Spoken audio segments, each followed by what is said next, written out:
So hopefully you've already done the warm-up. I'm going to go over the answer of it, and that's going to lead us into today's lesson. So for the warm-up, it says this is your temperature equation here. T is measured in days, and C is your temperature in Celsius. So if we want to find the average rate of change in temperature in the first 15 days of the month. So the first 15 days of the month would start with your time equaling 0, and then your second time would equal 15. Remember, average rate of change is just finding the slope between those 2 points. But the very first thing we have to do is find the coordinates, the y-coordinates that apply to those 2 x-coordinates. So for letter A, the first thing I'm going to do is say, okay, when time equals 0, what is the temperature? So I do Celsius at 0 is equal to 20 plus 9 times 0 e to the negative 0 over 3. So I substituted in 0 for all of my t's. You can see this term right here. This would turn into 0, and anything to the 0 power is 1, but we're multiplying by 0, so this term would be 0. So that just equals 20. So one of my points is going to be, I'll do it down here. Is going to be 0, 20. Okay, so then when we're looking for T at 15, we're going to go Celsius at 15. We're going to substitute 15 into those. So 20 plus 9, 15 e to the negative 15 over 3.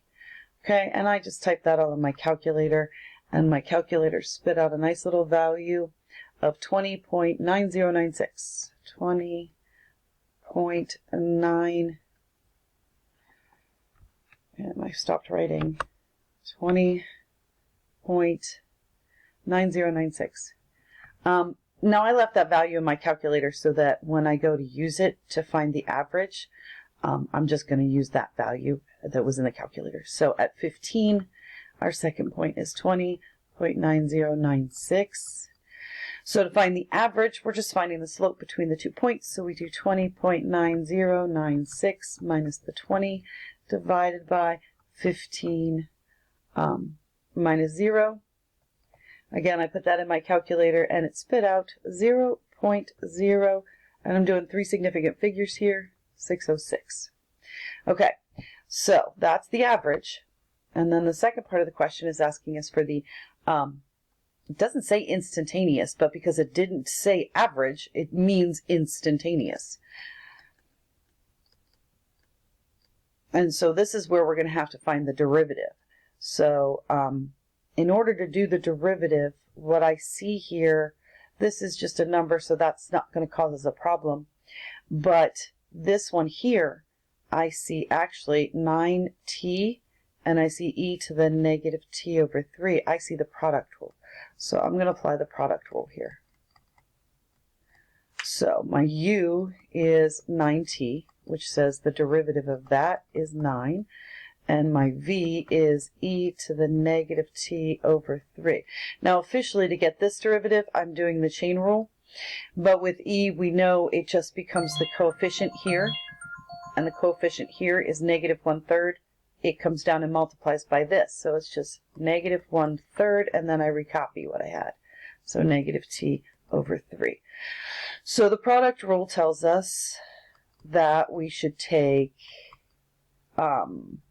u times the derivative of v, so that's 9t times negative 1/3 e to the negative t over 3, and add 9 times e to the negative t over 3.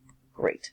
Simplified, negative 1/3 times 9 is negative 3, and we have the t and e to the negative t over 3, and on this one we just have 9e to the negative t over 3.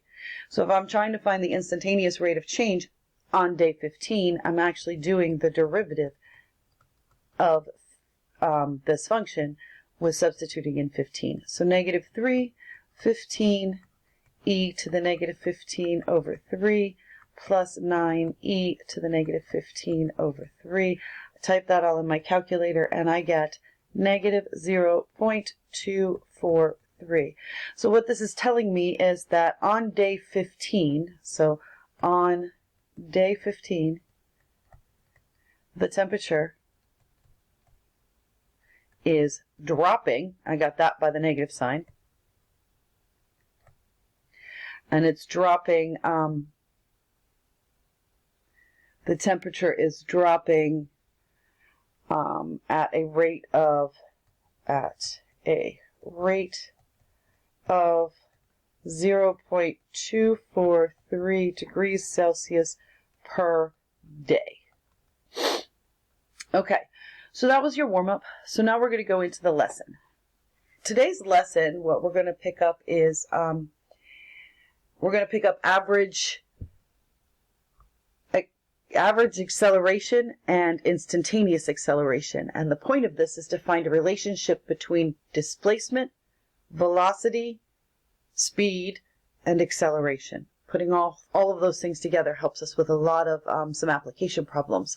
And this might be something you want to use for your IA when we start talking about the topics for your IAs.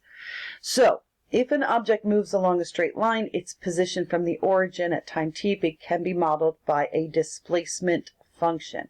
Displacement, we always use the letter S to indicate displacement. So if I was saying I was driving from my house to school, my starting spot was my house, and school was probably like 3.5 miles away. I don't know. I don't even have a clue. 5 miles? I don't know. So let's say it's 5 miles away. So after 20 minutes, I would be 5 miles away from my home. Okay, after 10 minutes, I might be 2 miles away from my home, sitting at a traffic light. Okay, so I have to know where my starting position is and what I'm basing it on. Am I basing it on my distance from home or my distance from school? So if I was starting at home, time 0 would be 5 miles. So it all depends on what you're trying to measure. So I have a diver that's jumping from a platform at time 0. The distance the diver is above the water level at time t is given by this function. Okay, and S, because it's displacement, a lot of times I think that D, displacement, I think distance.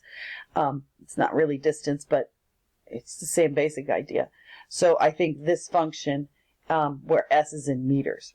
So your initial position of the diver is when t equals 0. So I would substitute 0 in for t, and you'll see that 0, this term goes to 0, and 0, this term goes to 0. That would leave my initial position at 10 meters off the ground. So he's starting on the diving board, which is 10 meters off the ground. The origin is the water, or the axis is the water. So the diver is initially on a platform 10 meters above the water level. So here's our water level, and he's standing on a diving board up here, like so, and the displacement from here to the level of the water is 10 meters. So we would say, and actually it's probably not good to put it out to the middle like that, we would say he is 10 meters off the ground, because the water level is our 0 meters, okay? So looking at that example, here's a better than what I did. The water level is your origin, so that's your 0, and your diver is at the platform, so he is at 10 meters. So you can use a horizontal or a vertical line. Most of the time we're going to be using a horizontal line to show, to model motion in a line. So for your displacement being greater than 0, the object is to, this is where is greater than 0, your object is to the right or above the origin. And for when your displacement is less than 0, okay, that's when we're to the left or below the origin. This would indicate, in this specific situation, this would indicate underwater, right? Because that's how we get to be negative from the water level. And this would be considered in the air for this diver. So for a velocity being greater than 0, that means the object is actually moving. So we would say, oh, if he jumped up first, then he would be, here's our initial, this is at time equals 0, right?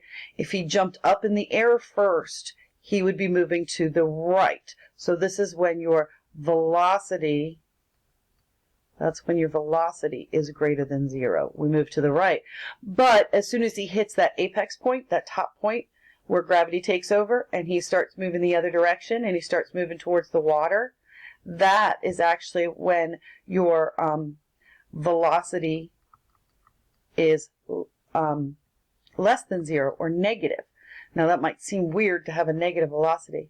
This point of turnaround is actually when your velocity would equal 0. The reason velocity is less than 0 here is because velocity not only gives you the speed, which is the number itself, but it also gives you the direction. So it tells you whether it's going to the left or going to the right. The difference between velocity and speed is just speed is the absolute value of velocity. So, you know, when you're driving your car, you don't say, I have a negative velocity. You could, but you don't. You say, I am going at 5 miles an hour in reverse. Okay, your speed is positive, you just give that direction. If we wanted to say it in terms of velocity, we'd say our velocity of the car is -5, which indicates that it's going 5 miles an hour in reverse. Okay, all right, so let's go and look at an actual problem here. So your instantaneous rate of change of displacement is your velocity function. So we in the warm-up, we did instantaneous versus average. And when we talk about rate of change, we're talking about slope. So if I actually find the derivative of my displacement function, the change in displacement is velocity. Okay? So a diver jumps from a platform at time 0. The distance of the driver is given by this equation, s in meters. What equation represents the velocity? Well, velocity is equal to the derivative of displacement. You wouldn't believe, IB will give you lots of points just for writing that relationship there. Okay?